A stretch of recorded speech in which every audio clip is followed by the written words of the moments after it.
Have you found yourself in a rut? No matter who you are, everyone is susceptible to finding themselves in a rut.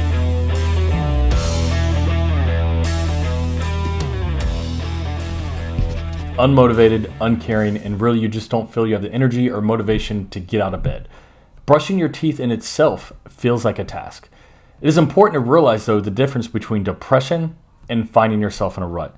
If you're depressed, these steps will no doubt help, but depression is a total different topic and oftentimes needs to have a much more serious conversation with an expert. I myself have found myself in a rut, completely unmotivated, but it's important that you recognize what's happening and then act quickly to get yourself out of a rut and back to your normal self. So here are my top 4 ways to quickly get yourself out of a rut and back in the fight. Number 1, get outside of your comfort zone. It's easy for us to stay inside of our comfort zone. I get it. Same friends, same work hours, same route to work, same conversation, nothing ever changes. Sounds pretty boring, really, and it's sad because most people live like this day in and day out. But it has a much, much worse effect on us than you even realize. When you constantly stay within your comfort zone, although it's easy to do so, you're essentially placing the part of your brain that craves growth, that craves creativity, craves learning new things, into a hypothetical solitary confinement. If you don't allow that part of your brain to do what it longs to do what it was created to do, then you essentially, well, I guess if you don't use it, you lose it, right? You essentially damage that part of your brain. And granted, we're speaking hypothetically here. There's been many, many studies produced by well-respected scholars that show the negative side effects of solitary confinement on a human being. Getting out of your comfort zone and trying new things, surrounding yourself around new people will be one of the greatest things that you can do for yourself. This leads us into number 2, which really could be part of 1. This is being impulsive. Now, impulsivity gets a bad rep, no doubt, and for good reason. If not used correctly, it can do a lot of damage.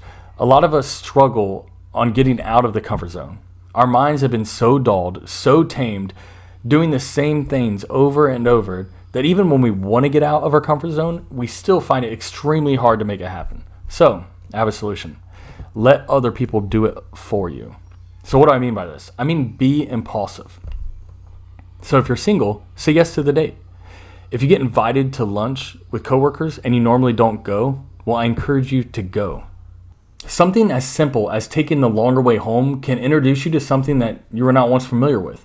Making snap decisions can increase your confidence and provide a chance to explore new options, add inspiration and variety to your life. It does not have to be something massive here, right? Just make some decisions without allowing your mind to make them for you. Now, clearly I say that with caution. So let's stay married and let's keep our jobs. Number 3, this is a powerful one. Set up a weekly call with 1 or 2 people that really inspire you. Sometimes these are referred to as masterminds, and I really cringe when I hear that word, though, because I feel like it's overplayed. I feel like I'm being some kind of YouTube guru that's trying to sell bottled water to the ocean, but nevertheless, they're very, very powerful. So whatever you want to call them, get involved in them. Have you ever spent some time with an old friend, someone that you really admire, and when you leave them, you feel energized. You feel like you're ready to crush your goals, like you want to get back to work and work on your craft.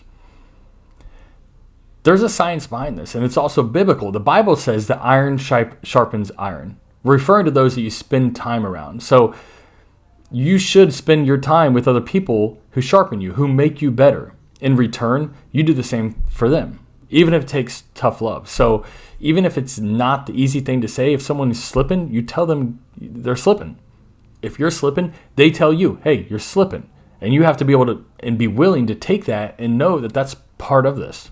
Number 4, do it anyways. I know this is so much easier said than done, but the truth is, if you don't feel like doing anything and you force yourself to do it anyways, you will suddenly find yourself coming out of the rut. So there's a trick to this, though. You can't just do anything, right? There's a trick. Do the easy things first. The things that you know you can accomplish quickly, the things that don't really take a whole lot of energy. Get those out of the way.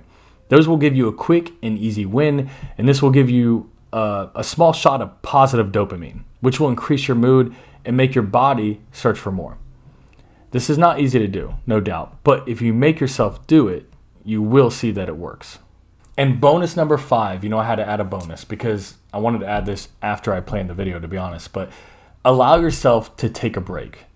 I say allow because oftentimes entrepreneurs, business owners, the people who watch my channel for the most part, even just really driven people in general, have this feeling that if they take a break, if they take any time away from their craft, that they're wasting away, that they're wasting the day. Now, I've been guilty of this. My wife can vouch for that. I sometimes don't like taking a break. I like to get to work early. I like to stay late because I enjoy what I do. But taking a break sometimes is much, much needed. And I know a lot of you watching this are probably guilty of this too. But have you ever gone on a relaxing vacation? When you get back, you find it easier to get back into the gym. You're excited to get back to work. You're excited to start working on your craft again. It's essentially a reset for the mind.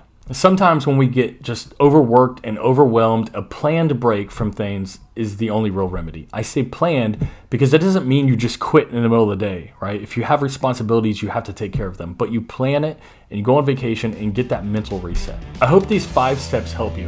And if you enjoyed this video, please consider liking, subscribing, turn on the bell notifications, and leave me a comment below. Let me know if you have any tricks, anything that you use to get yourself out of rut.